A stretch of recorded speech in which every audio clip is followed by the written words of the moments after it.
December నెలలో వృశ్చిక రాశి వారికి ఆరోగ్యం, విద్య, ఉద్యోగం, ఆర్థిక స్థితి, కుటుంబం మరియు వ్యాపారానికి సంబంధించిన గోచార ఫలితాలు, దాంతోపాటు డిసెంబర్ నెలలో గ్రహ సంచారం ఎలా ఉంటుంది వీళ్ళకి అని.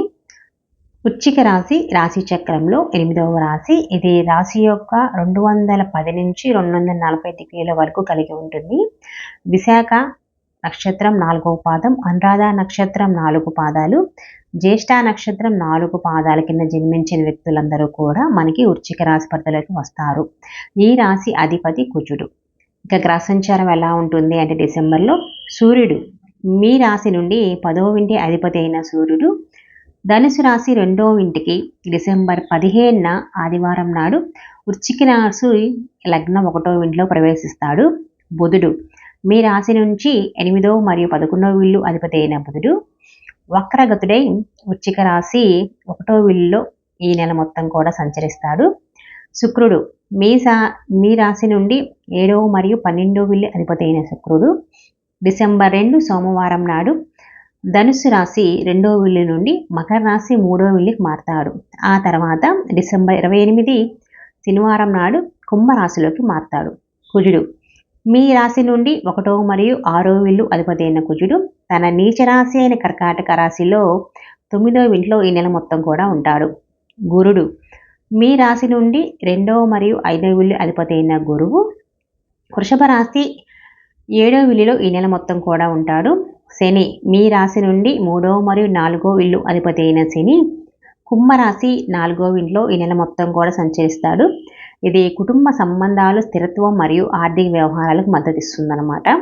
రాహువు మీ రాశి నుంచి 5వ ఇల్లు అయిన మీన రాశిలో ఈ నెలలో ఉంటాడు. కేతు వచ్చి ఈ రాశి నుండి 11వ ఇల్లు అయిన కన్యా రాశిలో కూడా కొనసాగుతాడు ఈ నెలలో. ఈ నెల మీకు చాలా బాగుంటుంది. మీరు చేపట్టే పనులలో విజయం సాధిస్తారు. ఇక ఉద్యోగం విషయానికి వస్తే ఉద్యోగపరంగా ఈ నెలలో మీకు మంచి విజయం అయితే ఉంది. ప్రథమార్థంలో మీకు పనిభారం మరియు ఒత్తిడి ఎక్కువగా ఉన్నప్పటికీ మీ పదవి మరియు గౌరవం పెరుగుతాయి. నిర్ణయాలు తీసుకోవటంలో మీరు అతి జాగ్రత్త ధోరణి కలిగి ఉండటం వల్ల మీ సహోద్యోగులకు ఇబ్బంది కలిగే అవకాశం ఉంది. ఈ నెలలో ఒక పెద్ద ప్రయాణం చేయాల్సి రావచ్చు. మీ నిర్లక్ష్యం లేదా అజ్ఞానం కారణంగా మీ పై అధికారులతో చిన్న చిన్న సమస్యలు అయితే వస్తాయి. కాబట్టి మీ పనిపై దృష్టి పెట్టండి మరియు మీ పై అధికారులతో మర్యాదగా నడుచుకోండి. ఆర్థికంగా చూసుకుంటే ఈ నెల బాగుంటుంది, సహాయకరంగా ఉంటుంది. మొదటి 2 వారాలు మీకు సాధారణ ఆర్థిక వృద్ధి ఉండవచ్చు, కానీ చివరి 2 వారాల్లో మీ ఖర్చులు తగ్గి మీ ఆదాయం పెరుగుతుంది. షేర్ మార్కెట్లో లేదా ఏదైనా వ్యాపారంలో పెట్టుబడులు పెట్టడానికి ఇది మంచి నెల కాదు. మీకు మీ రాశికి అధిపతి అయిన కుజుడు ఈ నెల అంతా నీచ రాశి అయిన కర్కాటక రాశిలో సంచరించడం వలన మీరు స్థిరాస్తి కొనుగోలు విషయంలో జాగ్రత్తగా ఉండటం చాలా మంచిది. మీరు తొందరపడి తీసుకునే నిర్ణయం కారణంగా మీరు సమస్యలు ఎదుర్కొనే అవకాశం ఎక్కువగా ఉంటుంది. ఇంకా ఆరోగ్యపరంగా చూసుకుంటే ఈ నెలలో మీకు సాధారణ సమయం చెప్పచ్చు. పనిభారం కారణంగా వచ్చే వెన్నునొప్పి వస్తుంది, కొంచెం జాగ్రత్తగా ఉండండి. అధిక వేడి లేదా పైత్యం వల్ల వచ్చే వ్యాధుల బారిన పడే అవకాశం ఉంటుంది. ప్రమాద కారణంగా రక్త సంబంధిత వ్యాధులు కూడా రావచ్చు. కాబట్టి వాహనం నడిపేటప్పుడు లేదా ప్రయాణాలు చేసేటప్పుడు కొంచెం జాగ్రత్తగా ఉండండి. ఇక కుటుంబ పరంగా చూసుకుంటే ఈ నెల మీకు మంచిగా ఉంటుంది. మీ జీవిత భాగస్వామి నుండి మీకు మంచి మద్దతు లభిస్తుంది. మీ పిల్లల్లో ఒకరికి చిన్న చిన్న ఆరోగ్య సమస్యలు వస్తాయి. ఈ నెలలో మీరు మీ ఖాళీ సమయంలో ఎక్కువ భాగం దేవుణ్ణి పూజించడానికి ఇష్టపడతారు మరియు ఇది మీ మానసిక శాంతిని మరియు అంతర్గత సంతృప్తిని కూడా ఇస్తుంది. మీకు ఇంట్లో ఒక శుభకార్యం కూడా జరుగుతుంది. ఈ నెలలో కుటుంబ సభ్యులతో కలిసి ఎక్కువగా ప్రయాణాలు కూడా చేసే అవకాశం ఉంటుంది.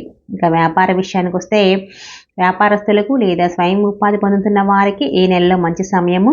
ఈ నెల 2వ భాగంలో వారికి ఎక్కువ వ్యాపారం, పని మరియు ఆదాయం కూడా వస్తుంది. మీరు వ్యాపారంలో మీరు కోరుకున్న లాభాలను పొందుతారు మరియు వివిధ మూలాల నుండి కూడా డబ్బు వస్తుంది మీకు. ఇది మీ ఆర్థిక స్థితిని మెరుగుపరుస్తుంది. ఈ నెలలో మీరు ఒక కొత్త ప్రాజెక్టును కూడా ప్రారంభించవచ్చు. ఇంకా విద్యార్థుల విషయానికి వస్తే విద్యార్థులకు బాగానే ఉంటుంది, కానీ అదే సమయంలో మీరు మీ కోపాన్ని మరియు తొందరపాటు చర్యలు తగ్గించుకోవాలి. ఇది మీ పరీక్షలకు కొన్ని సమస్యలు అయితే కలిగిస్తుంది. పరీక్షలు రాసేటప్పుడు జాగ్రత్తగా ఉండండి. విదేశాల్లో కానీ ప్రముఖ విద్యా సంస్థల్లో కానీ ప్రవేశం కొరకు ప్రయత్నిస్తున్న వారికి ఈ నెల ద్వితీయార్థంలో అనుకూలంగా ఉంటుంది. వీడియో నచ్చితే మటుకు లైక్ చేసి కామెంట్ చేయండి.